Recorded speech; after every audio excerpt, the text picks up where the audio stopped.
जीवन धर्म के संबंध में हम लोग चर्चा कर रहे हैं।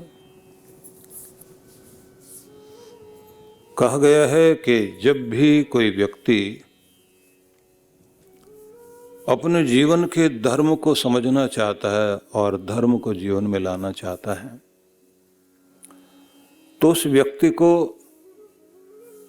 अपने अंदर छिपे हुए उन दिव्य गुणों को प्रकाशित करना चाहिए जो वास्तव में व्यक्ति होता है।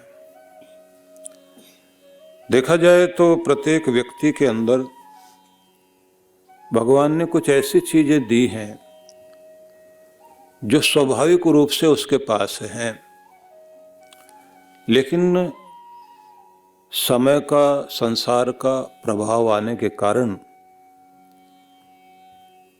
वे दिव्य गुण व्यक्ति के छिपे रहते हैं। मतलब दिखाई देता है व्यक्ति का क्रोध, उसका लालच, निर्दयता, कठोरता और तरह तरह की चंचलता, असंतोष, दूसरों के प्रति बदला लेने की भावना, तरह तरह की वक्रता, कुटिलता और अपने आप को ऐसा बनाकर व्यक्ति चल रहा होता है, किसी नियंत्रण को नहीं मानता। ये जो चीजें दिखाई दे रही होती हैं ये व्यक्ति की वास्तविक चीजें नहीं है। मतलब ये हम वास्तव में इस तरह के नहीं हैं। हम कैसे हैं अगर इसको पहचानना है तो निज गुण, निज धर्म, निज स्वरूप को पहचानने की चेष्टा कीजिए। वह चीज होती है जो जिसमें आपको 24 घंटे रखा जाए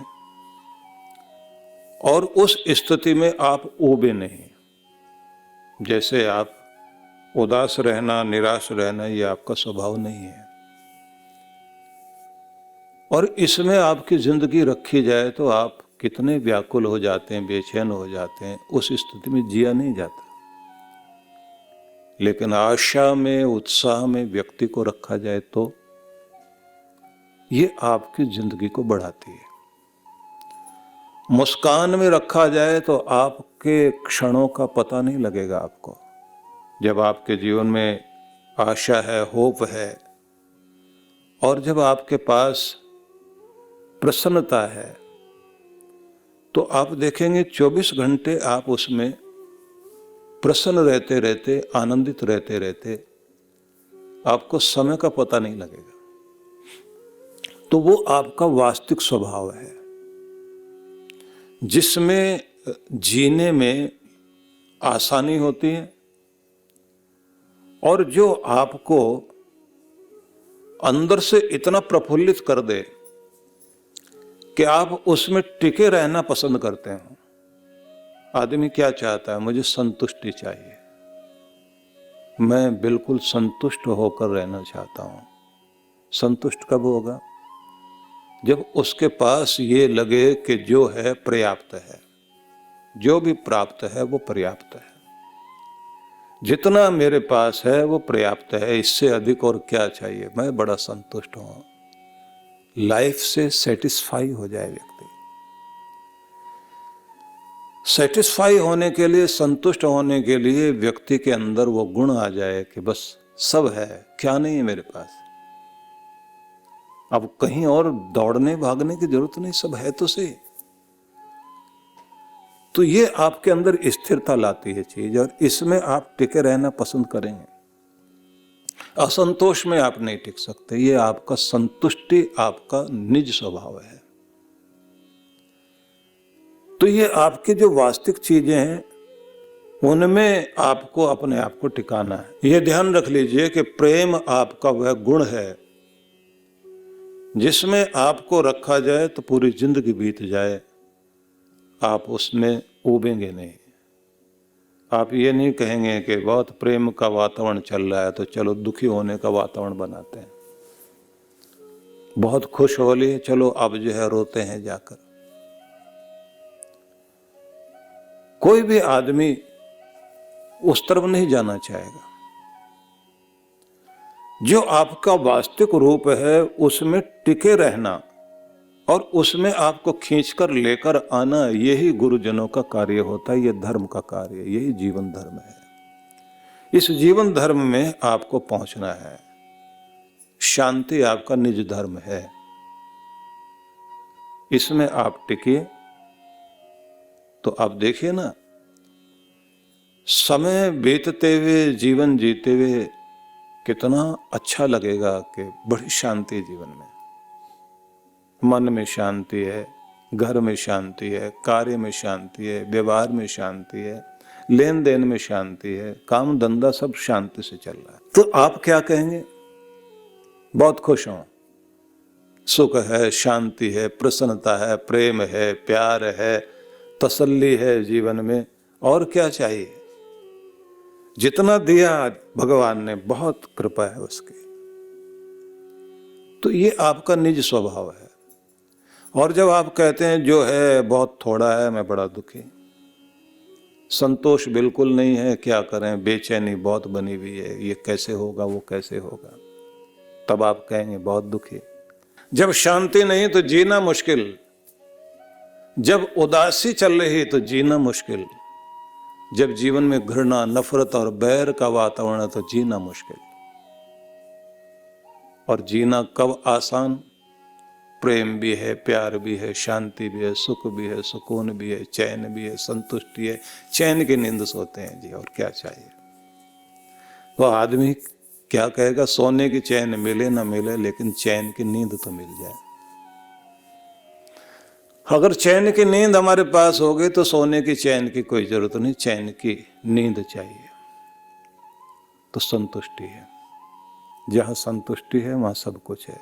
ये जीवन धर्म है, ये निज धर्म है, यही निज स्वरूप है, जिसमें लाने के लिए महान पुरुषों ने इतने सारे विधान बनाए। आपके ग्रंथों में तरह तरह की विधियां बताई गई, और गुरुजन आपको लेकर चलते हैं कि ध्यान में चलिए, आपके जीवन में ये सारी चीजें आए। और ये कमाल की बात है कि जीवन में घटनाएं चलती रहेंगी, क्योंकि संसार ही वह है, सम सम सरति इति संसार, सरक रहा है जो धीरे धीरे विधि पूर्वक, व्यवस्था पूर्वक सरकता जा रहा है। गच्छति इति जगत, जो चल रहा है उसे जगत कहा जाता है। मतलब जिसमें हर समय गति है, जिसमें हर समय परिवर्तन है, जिसमें हर समय बदलाव हो रहा है, वही है दुनिया। तो जिसमें लगातार परिवर्तन हो रहा है, बदलाव हो रहा है, उसको संसार को कहा जाता है घटनाओं का प्रवाह। घटनाओं का प्रवाह है ये संसार, और इसमें हर पल कुछ न कुछ घट रहा है। और जो कुछ घट रहा है तो कुछ अच्छा है, कुछ बुरा है, कुछ सुख है, कुछ दुख है, कुछ मान है, कुछ अपमान है, कुछ लेना है, कुछ देना है, कुछ संयोग है, कुछ वियोग है, कुछ पा रहे हैं, कुछ खो रहे हैं, कुछ मिल रहा है, कुछ बिछड़ रहा है। इसको कहा गया है कि ये संसार के दो रूप हैं, एक जैसी चीज रहेगी नहीं।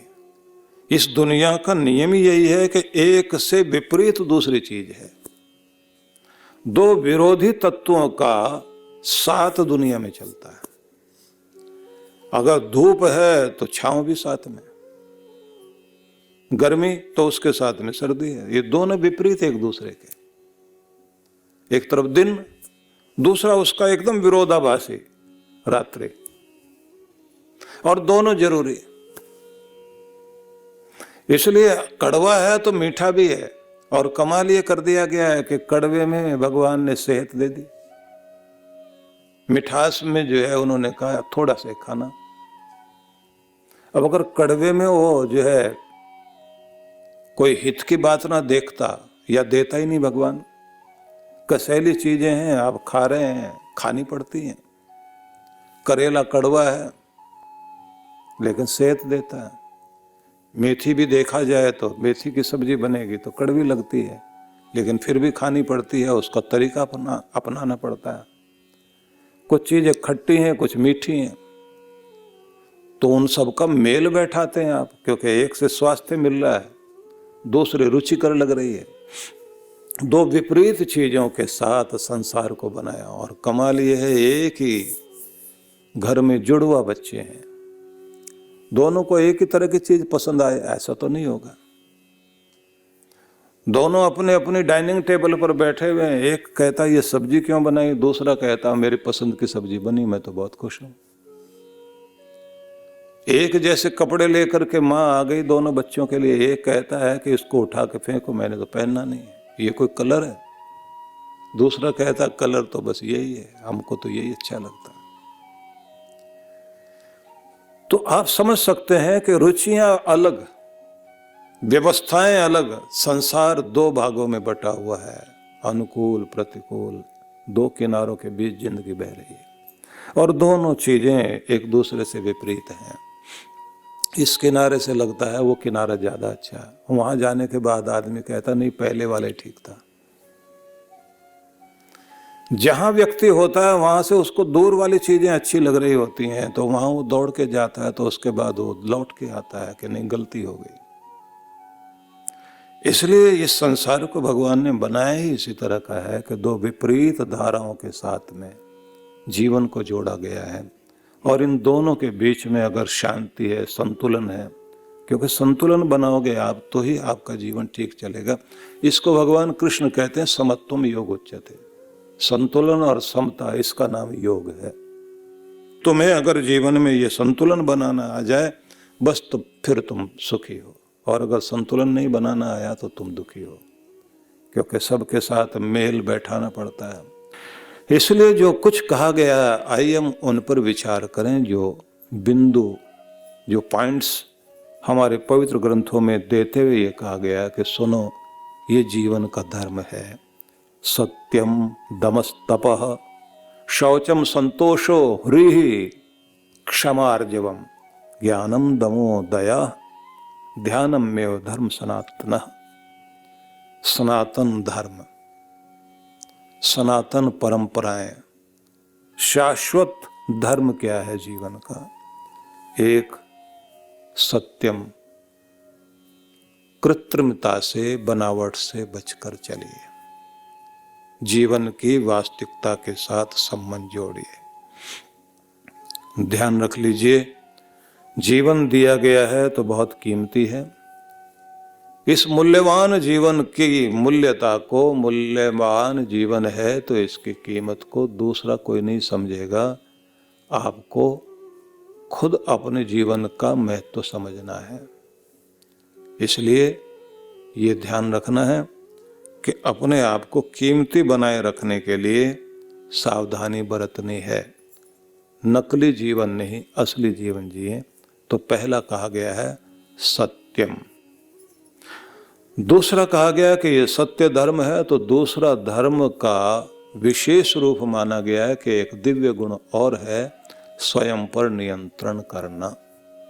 स्वयं पर नियंत्रण करना मतलब इसको माना गया है कि यह वह चीज है जब आप अपने ब्रेक का इस्तेमाल करते हैं।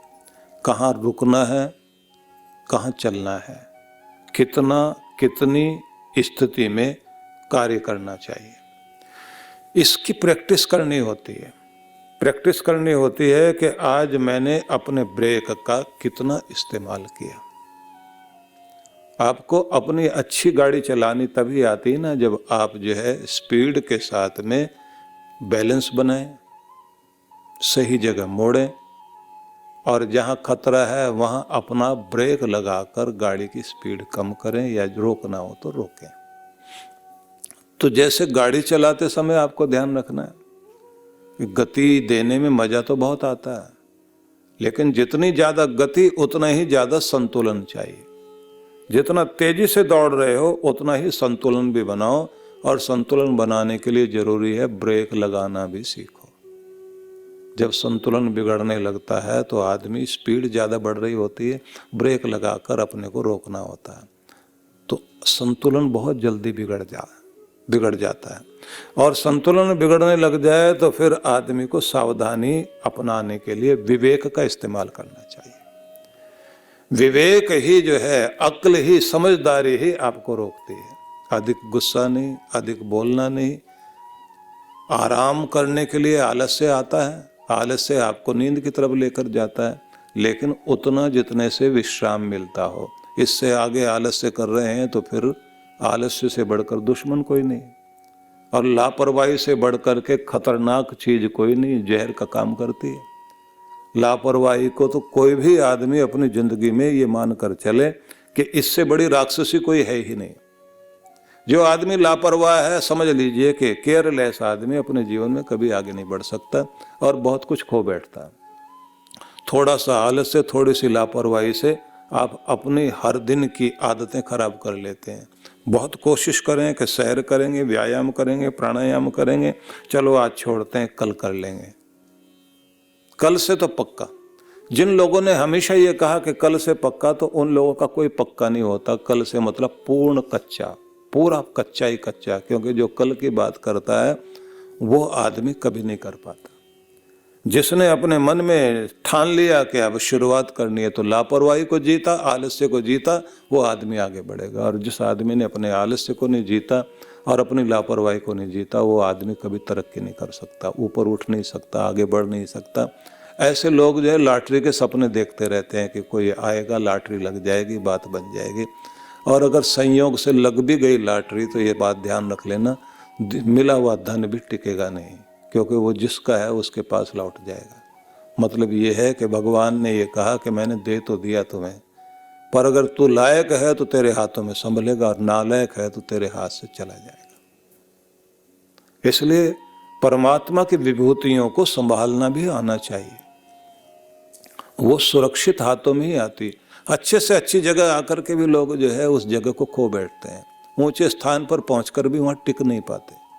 अच्छे घर में जन्म लेने के बाद भी अच्छे कुल वाला बन पाना और कुलीन बन पाना, दिव्य गुणों को जोड़ पाना, दिव्यता अपने जीवन में बना पाना आसान बात नहीं। ज़्यादातर लोग जो है कुलीन होकर के भी वो इतने नीचे गिर जाते हैं कि उससे तो अच्छा जिन बेचारों को कुल और वंश का भी पता नहीं है वो ज़्यादा अच्छे, कम से कम उनके संस्कार तो अच्छे हैं। इसलिए हर दिन अपने आप को नियंत्रित करना और अपनी लापरवाही पर काबू पाना, इसको कहा गया है कि जीवन में जीवन धर्म का ये दूसरा लक्षण है जो आदमी को अपनाना चाहिए। तीसरा माना जाता है कि वही व्यक्ति सच्चे धर्म वाला होगा जिस व्यक्ति के अंदर तपस्या की शक्ति होती है। तपस्या का बल जिस आदमी के अंदर होगा, जीवन में दिव्य गुण टिकते उसी के हैं। समझ लीजिए कि जिन लोगों ने भी जीवन में कुछ बड़ा पाया है, उनकी तपस्या कितनी बड़ी रही है। बिना तप के किसी भी भवन की ईंटों में आप देखते हैं, ईंटें कच्ची नहीं होती, पक्की होती हैं, तभी उसकी नींव भी मजबूत होती है, भवन भी मजबूत होता है। ईंटों को पका लेना, उनको मजबूत करना होता है। कच्ची ईंटें जो हैं, जब मिट्टी से बनाई जाती है, उनसे कोई चीज़ बना भी दी जाए, दीवारें बना दी जाए, तो वो ज़्यादा समय तक टिकती नहीं है। आग में तपाइए उसी ईंट को और पका कर लेकर आइए। वो जो आग में तपाना है वो मजबूत करना है। आग तपाने का मतलब हो गया जीवन में ऐसे ही खुद को तपाओ तपस्या के द्वारा, जिससे आप मजबूत बन सकें, हजारों सालों तक आपका नाम टिक सके, खुद भी मजबूत हो सके। इसलिए ये बात ध्यान रख लीजिए कि तपस्या से ही किसी भी व्यक्ति की जिंदगी में शक्ति आती है। और तप करने वाले लोग जो ना आलसी होते और ना लापरवाह होते, नियम उनके पक्के होते हैं। उनके वो घड़ी देखकर नहीं चलते, घड़ियां उनके अनुसार चलती हैं। वो वक्त देखकर नहीं चलते, उनके अनुसार वक्त चल रहा होता है, क्योंकि उन लोगों को ये गुण आता है कि किस तरह से समय के साथ चलना है। वो अपने जीवन में सूरज को उगाते हैं।